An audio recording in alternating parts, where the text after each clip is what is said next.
Welcome back, everybody. This is Eric here, Iraq veteran 88. We're over here at the Sig Sauer booth today, SHOT Show 2014. We're going to show you a couple of the new guns they've got out this year.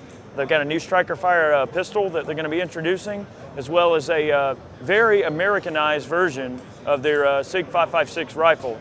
So we're going to have a look around today. Let's start off with the pistol. I can't wait to show you guys. It's a really awesome rig.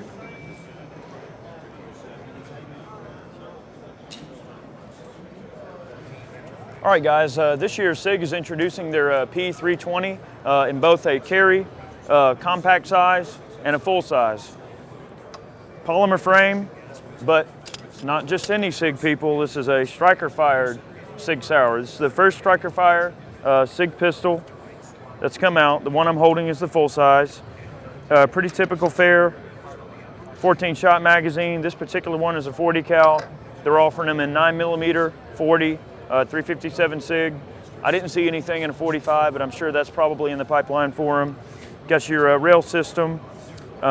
This particular gun is really awesome from the standpoint of that the gun can't be disassembled with the magazine in it. It's actually got a physical block that the firearm cannot be disassembled when the magazine is inserted.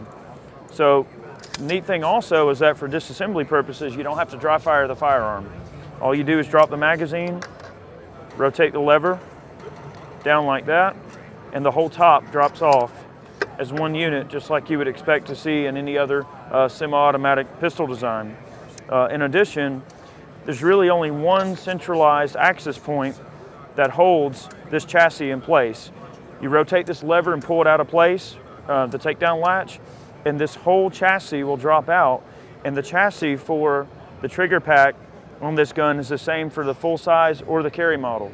So if you want, you can just buy an extra frame and you can run the same exact drop-in components in the compact as you can in the full size. So that makes replacement a lot easier if you mess them up or something like that.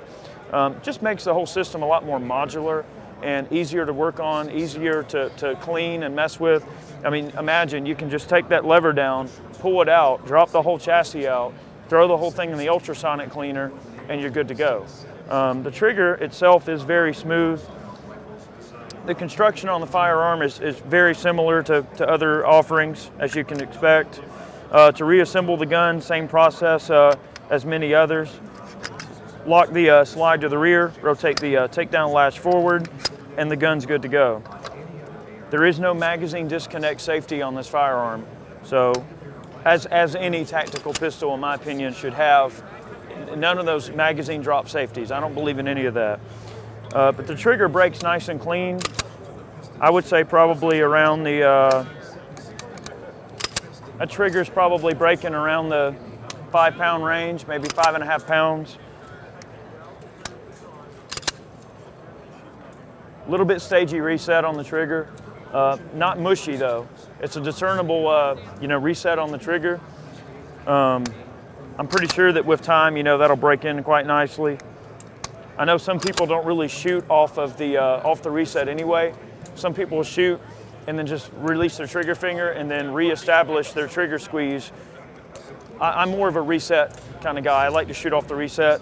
I know a lot of you guys, in some of the videos you say, oh, well, what is that clicking sound before you shoot? I'm shooting off the reset. So some people that prefer to practice their marksmanship off the reset, that might be something to consider, but it's definitely a smooth trigger, breaks clean. Like I said, the reset's not too bad at all. Very discernible click on the trigger. The sights are nice. This particular gun, the MSRP is $713.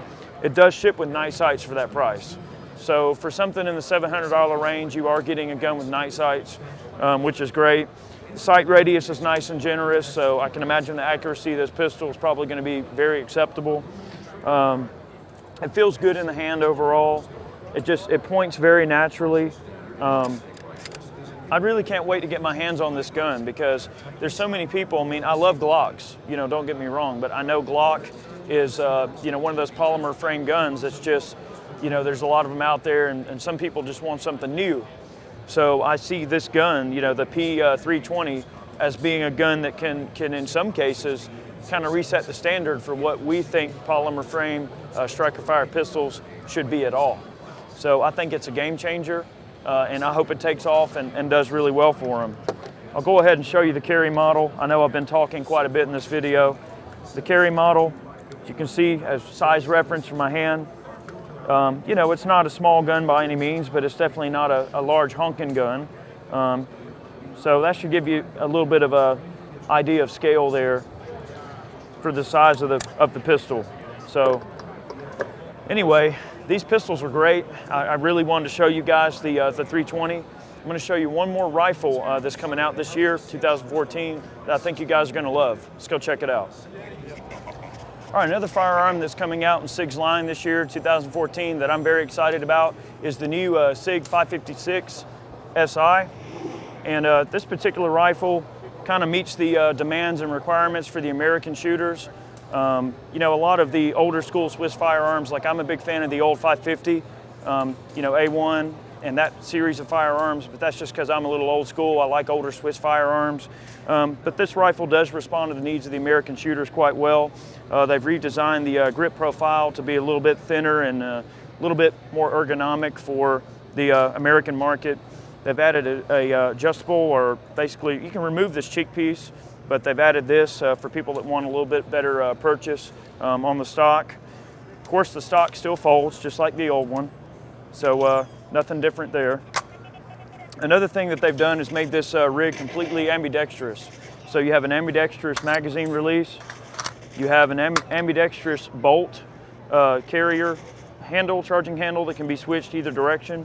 So for some of the guys that don't want to run it like an AK and have to reach around and rack it, you can have the charging handle on the left side of the firearm for people that want it in for what they consider to be a little bit more convenient location. All right. All of those things withstanding, of course, it does take standard AR-15 pattern magazines, which for the American market is very important. They did drop the SIG550A1 from the catalog because of the specialized magazines, which honestly, I love that rifle, but I'm probably a little bit of an oddball there. They did shave a little bit of meat off of the gun, about 3/4 of a pound. They did that by moving the gas system back, so it does have a shorter gas system, which in my mind would honestly, with the stroke maybe being a little bit shorter, I'm not sure how heavy or how long the carrier is compared to the old one, but I'm pretty sure the cyclic rate in semi-automatic is probably about the same in terms of, you know, the recoil impulse and everything like that. They have redesigned the handguard on this rifle, which they've, you know, trimmed a little fat. It's not quite as large and bulky, you know, has a little bit more of a nice ergonomic profile in terms of, you know, firing offhand. Very comfortable rifle to bring to the shoulder and shoot. So that's one thing that they've done different as well. They've actually redesigned the gas system as well, because they know that a lot of American shooters like to use suppressors. So what they did is they went from the old style with the 2-position gas system to a 3-position gas system. So they have full-on, like half off, and they have a suppressor setting. So basically the suppressor setting keeps all the gases from being blown out into your face or anything like that, creating excessive, you know, carbon buildup inside of the gun and that sort of thing. So they actually have a suppressor-specific gas setting on this rifle now. My favorite feature of the rifle is honestly the brake. All right, this is actually a brake design that's been around for quite a while. This is the old school SIG 550 brake, which is a 3-prong brake / flash hider, however you put it. This is something that they've obviously had along lines for quite a while, but they're just now bringing it in for this rifle just to meet the American market. So very, very awesome setup. Now they also offer this particular rifle in a 7.62 by 39 respectively. All of the features are pretty much the same, except it takes AK-47 magazines, and the magazine catch is a paddle. Much like many American shooters, well, any shooter that shoots an AK is going to come to expect having a paddle magazine release. So for some of you guys that are into more of like the Israeli style or, you know, Iraqi style reload, where you're, you know, actually popping the mag catch with the mag, then you're good to go. Other than that, the features on this rifle are pretty much the same for the most part. So you get them at 7.62 by 39 AK mags, 5.56 AR mags. So that's the 556 SI. Hopefully you guys enjoyed this video. Thanks for watching today. We have much more SHOT Show coverage on the way. I know this video was a little long-winded, but these are two products that I really like, and I want to make sure you guys knew all the details about these products. So have a good one, and we'll catch you guys later.